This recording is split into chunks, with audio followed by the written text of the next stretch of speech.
So I got absolutely nothing against Sikh people, but I'm really not liking the fact that there's a lot more pandering going on in Canada towards different ethnic minorities, and this is just going to continue and increase as the years go on.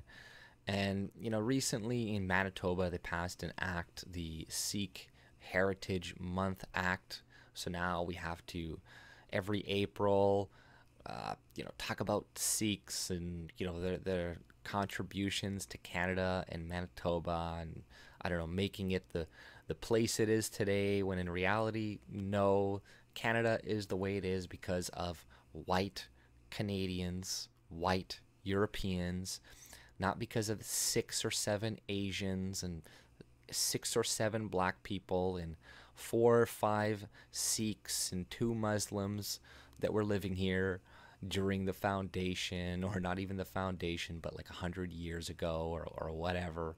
It's like, I'm not going to say that there's absolutely none, but the majority of influence in Canada was from white Europeans. And if we can't even celebrate that, because we'll be called like white supremacists or racist if you take too much interest in Greek mythology and history and whatnot in Western history, leftists will think that you're a racist or you're pretty much a white supremacist, and that's kind of like what we're moving towards nowadays. But in Canada and Manitoba, now we have a whole month dedicated to Sikhs.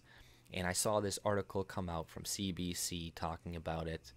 And within it, the journalists or the woman talking, it's like people, they can't just have praise for their own culture without shitting on Western culture while doing the same thing. Like in this article, she's like, oh, there's a black and white picture of 3 Sikh men or 4 Sikh men walking in Winnipeg 100 years ago, and they're walking with their turbans on and their suits, and they look like they're just walking nonchalantly, and they're like, oh, this picture represents pioneers in Canada. And you're like, pioneers? What do you mean pioneers? Like you're pioneering into a country full of racist white people? No. The pioneers were the people that you're assuming are all racist in the picture. Those were the pioneers, or their ancestors, their grandparents were the ones that came and were pioneers and were settlers into uncharted territory, into lands that were not civilized, into lands that were harsh, that were violent, that were cold. It wasn't people that came in the 1900s. They were pioneering racism, right? It's like, I'll read like a line, but it's like, she's like, when you look at the photo above, what do you see? The streetcar stands out pretty quickly. So does the architecture of the 1900s. Your eye may be drawn to how well everyone is dressed, or even the horse in the background. But generations of Sikhs in Manitoba and across Canada, they see something more. They see pioneers, they see perseverance, but most of all, they see pride. And like I said, the picture is a few Sikh men just walking, across the street. Nobody's bugging them, nobody's harassing them, right? So it's just pretty much the way that they're carrying themselves in the photo would imply that they feel completely at ease within Canada, within Winnipeg. They probably weren't really facing much discrimination whatsoever, but they're all going to assume that, even in the article, right? And she goes down, or the author goes down further in the article, and they're like, oh, judging by the times, it's like, I mean, they're just walking in an intersection conducting their business. But when I think of 1908, I think of a far more unfriendly period of time, especially for folks who are walking around in their turbans and are so clearly different from every other folk walking on the street. In the early 1900s, racism against Sikh men was at an all-time high, so the Sikh temple, a law was passed that all Sikhs had to present the best version of themselves, Kaur said, so just to be walking with their shoulders spread out in a fashion that doesn't seem weighted down by what we know society was like for a Sikh back then shows defiance. And that's why 111 years later, we still feel something when we look at it. So, I got nothing against you feeling pride with that picture, but it's being informed by your leftist perspective of Canadians, of Europeans, of white people in our countries. Are like, oh, look at these pioneers. Like, they're standing with their heads firm surrounded these white, racist.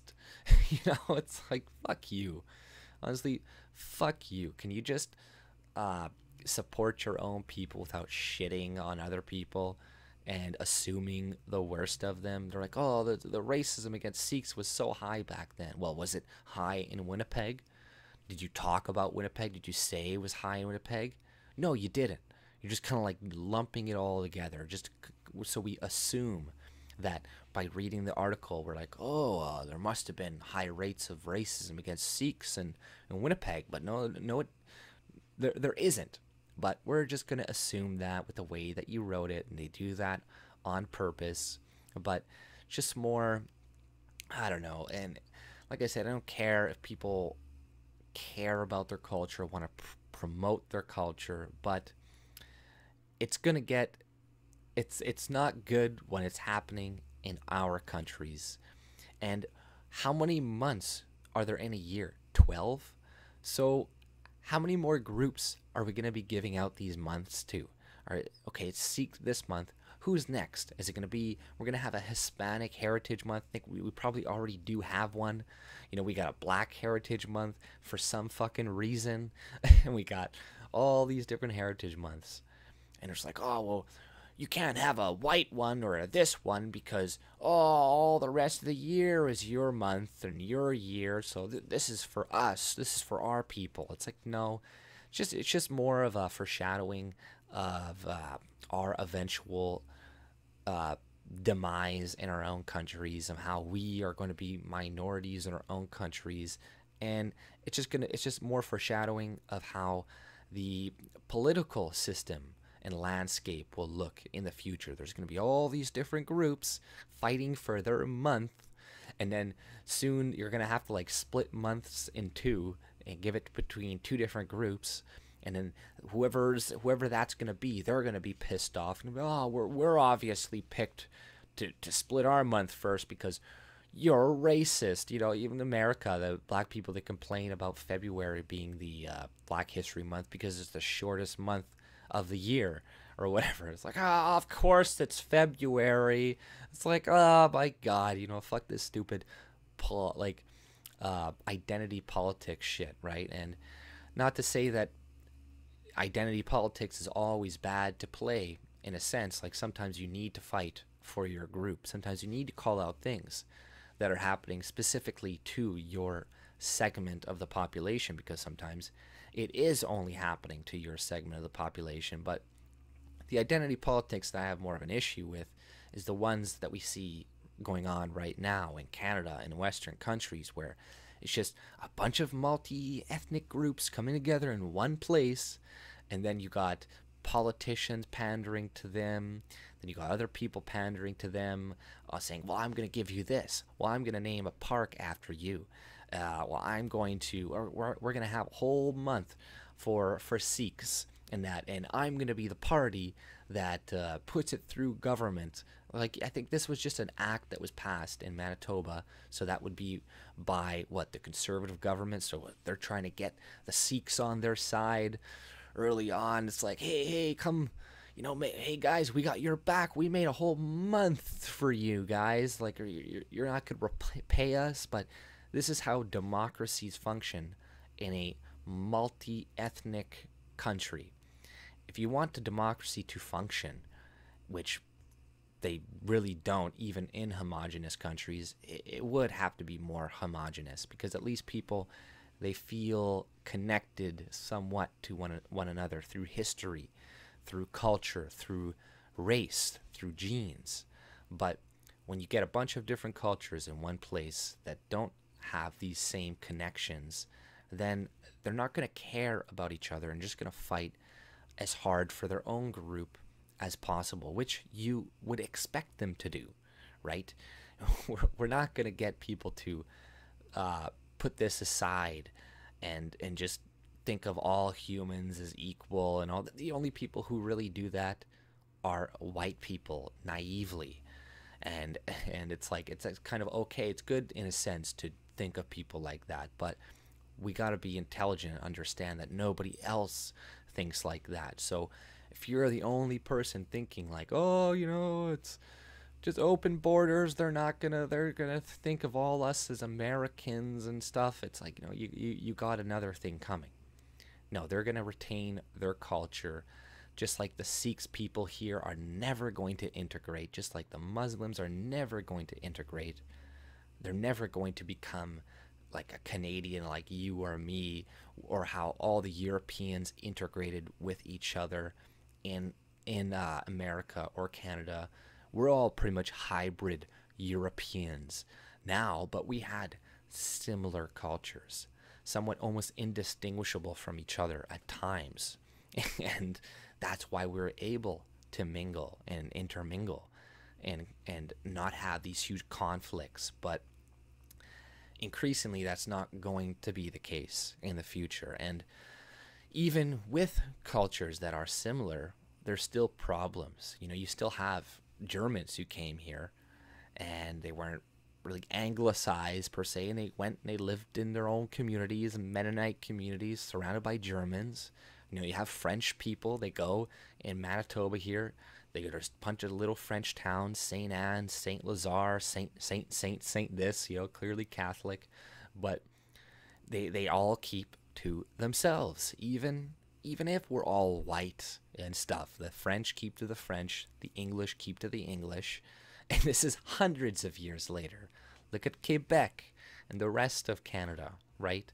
They're still, they still don't like each other. They still want, like, have completely different cultures and will never integrate fully unless you just bombard them with other immigrants, so they're just kind of a not noticeable group anymore, that they just kind of get absorbed by the massive groups of immigrants you're importing into the country over time. But you know, this is just, once again, like I said, a foreshadowing of what's to come in Manitoba, in all countries, in Canada, in Western countries. And yeah, you may think it's not a bad thing, but this is how it starts.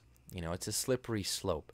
We already had a park named after the founder of Pakistan in Winnipeg, and it's not going to stop. It's going to keep going, and we're going to get more groups, and the more groups, the larger their groups get, the more representation they're going to want. And I've said this many times, people, you should have to wait 3 or 4 generations before you even have the right to vote in our elections, if at all. Right? Maybe never. Maybe you should never have the right to vote if you're like a foreigner or something. But I think it's a good compromise to at least 3 or 4. But because it takes a long time for people to integrate, and it will take even longer for some groups. So maybe we should even increase it for some groups of people that are vastly different from us. But that's racist, and oh, it's discriminatory. Well, you know what, man? That's just the fucking way it is, so I don't know what to tell you. But that's all I pretty much had to say. If you like my content, subscribe, and have a good day. See ya.